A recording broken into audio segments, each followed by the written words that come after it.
Good morning students. Last हम लोगों ने अपना चैप्टर स्टार्ट किया था। The chapter name is rural life and society. इसमें हम लोग इसका इंट्रोडक्शन पढ़ चुके थे, प्लस अगेरियन पॉलिसीज़ पढ़ चुके थे ब्रिटिश की। इसके अलावा हमने इसके सिस्टम्स पढ़ना स्टार्ट किए थे, जिसमें हमने फर्स्ट इसका सिस्टम पढ़ा था परमानेंट सेटलमेंट। सेकंड हम पढ़ चुके थे रैयतवारी सेटलमेंट। आज हमें स्टार्ट करना है महलवारी सेटलमेंट से। Mahalwari settlement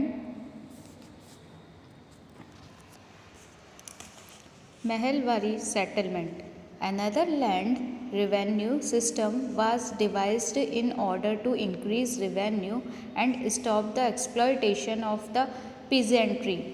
This was the Mahalwari settlement. Mahalwari settlement का इंट्रोड्यूस क्यों किया गया था?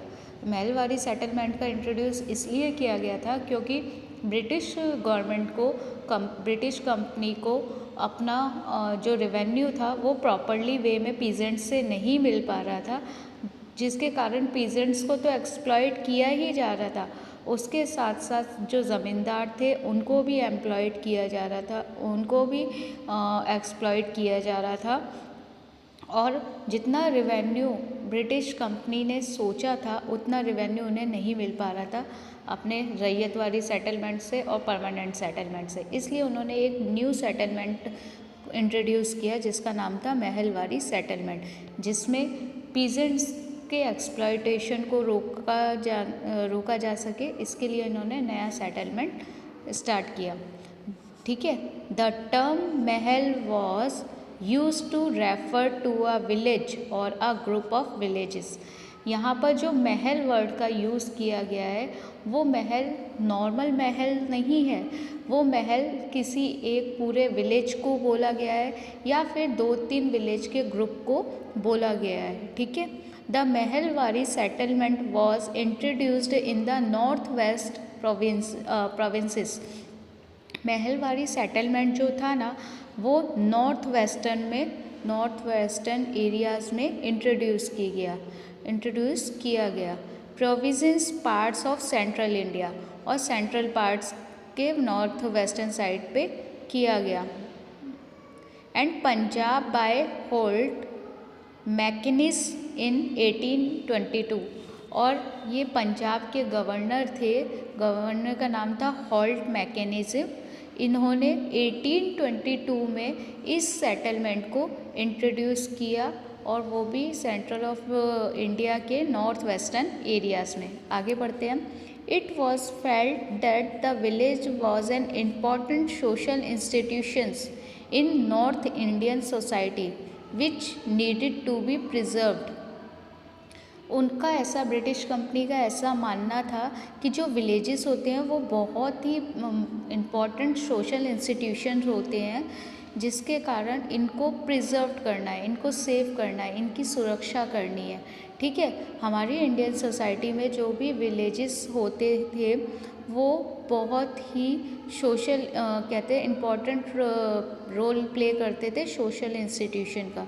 तो इसके लिए उन्हें सेव करने के लिए, उनको सुरक्षित रखने के लिए ब्रिटिश गवर्नमेंट ने ये न्यू सेटलमेंट इंट्रोड्यूस किया। अकॉर्डिंग टू दिस सिस्टम, इस सिस्टम के according joint ownership of land was given to the village community. इसमें क्या होता था कि जो विलेज की कम्युनिटी होती थी, विलेज का पूरा जो ग्रुप होता था, पूरा समूह होता था, उस पूरे समूह को ज्वाइंट कर लिया जाता था। हमने जैसे परमानेंट सेटलमेंट में पढ़ा था कि हर एक किसान के पास जा के रेवेन्यू लिया जाता था। यहाँ पर ऐसा नहीं होता था। यहाँ पर एक पूरे विलेज की कम्युनिटी से रेवेन्यू लिया जाता था। यानी जितनी भी ज़मीन होती थी उन सभी के लैंडलॉर्ड ऑनरशिप एक जगह मिल जाते थे, एक कम्युनिटी बना लेते थे और अपना रेवेन्यू उन्हें पे करते थे, और वही रेवेन्यू ब्रिटिश इंडिया कंपनी के कलेक्टर आकर उनसे लेते थे। द विलेजेस स्टेट और the Mahal would be responsible for the payment of the revenue.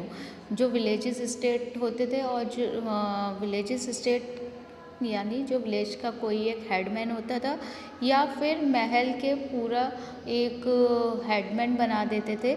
उनकी ये जिम्मेदारी होती थी कि वह पेमेंट को कलेक्ट करें और कलेक्ट करके ब्रिटिश कंपनी को रेवेन्यू के रूप में दें। अंडर दिस सिस्टम, इस सिस्टम के according collectors inspected and measured the land. Collector आते थे, जो ब्रिटिश कंपनी के कलेक्टर होते थे वो कलेक्टर आते थे और हर विलेजेस में जाकर ज़मीन देखते थे कि ज़मीन कैसी है, बंजर है, उपजाऊ है, कितना उसमें फार्मिंग होती है, कितनी क्रॉप्स उगाई जाती है। इन सब चीज़ों को वो मेज़र करते थे और उसके अकॉर्डिंग ही ये रेवेन्यू डिसाइड करते थे कि किस ज़मीन से कितना रेवेन्यू हमें मिल जाएगा, किस विलेज से हमें कितना रेवेन्यू मिल जाएगा। ठीक है, तो कलेक्टर इंस्पेक्ट करने आते थे, मेज़र करते थे ज़मीन को। The estimate revenue of each plot within a village was added up to calculate to the revenue that each mahal would have to pay. इस तरह ये लोग रेवेन्यू डिसाइड करते थे कि किस महल से, किस विलेज से कितना रेवेन्यू आएगा। वो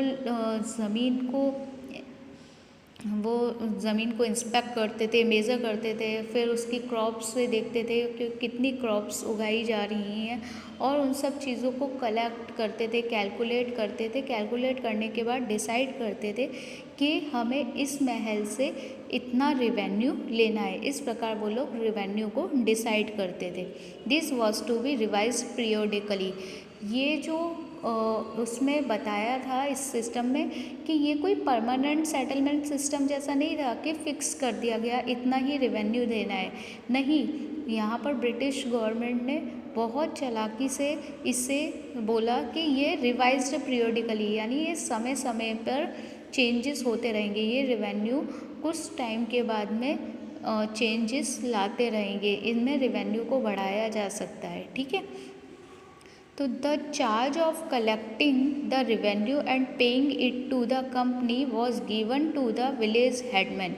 ये जो काम था, ये चार्ज जो था कलेक्ट करने का, रेवेन्यू को कलेक्ट करने का और ब्रिटिश गवर्नमेंट को कंपनी को देने का, ये चार्ज उस विलेज के, उस महल के हेडमैन को दिया जाता था। Problems of over assessment, corrupt practices and faulty surveying resulted in land remaining uncultivated or being run by heavy revenue demand, increasing burdens of debts etc. क्या होता था, उन्होंने ऐसा क्यों किया? उन्होंने किसी हेडमैन को ही कलेक्टर क्यों बनाया? अब उस सिस्टम में उन्होंने किसी ज़मींदार को चूज़ क्यों नहीं किया? क्योंकि ज़मींदार जब आते थे, वो रेवेन्यू लेते थे तो वो करप्शन करते थे। रेवेन्यू आता था उतना और वो अपने पास रख लेते थे और बाकी कंपनी को भेज देते थे। कई बार ज़्यादा होने पर वो एक्स्ट्रा अपने पास रख लेते थे और कंपनी ने जितना फिक्स कर रखा है केवल उन्हें उतना ही दे देते थे। यहाँ पर करप्शन होता था, प्लस एक्सप्लॉयटेशन होता था पीजेंट्स के साथ में। अगर उनके पास नहीं है फिर भी उनसे लिया जाता था रेवेन्यू, जिसके कारण पीजेंट्स को बोरो करने पड़ते थे ऑनर से या लैंडलॉर्ड से मनी को। तो ये सब चीज़ों को ख़त्म करने के लिए, ये करप्शन को ख़त्म करने के लिए, ये प्रैक्टिसेस वगैरह जो भी फॉल्टी प्रॉपरली रेवेन्यू नहीं मिल पाता था कंपनी को, फिर चाहे अनकल्टिवेटेड, कई बार मौसम ऐसा होता था जिसके कारण ढंग से क्रॉप्स नहीं उगी हैं और ढंग से फार्मिंग नहीं हो पाई है, जिसके कारण अच्छी फसल क्रॉप्स ना होने के कारण मार्केट में जो मनी थी वो कम हो जाती थी।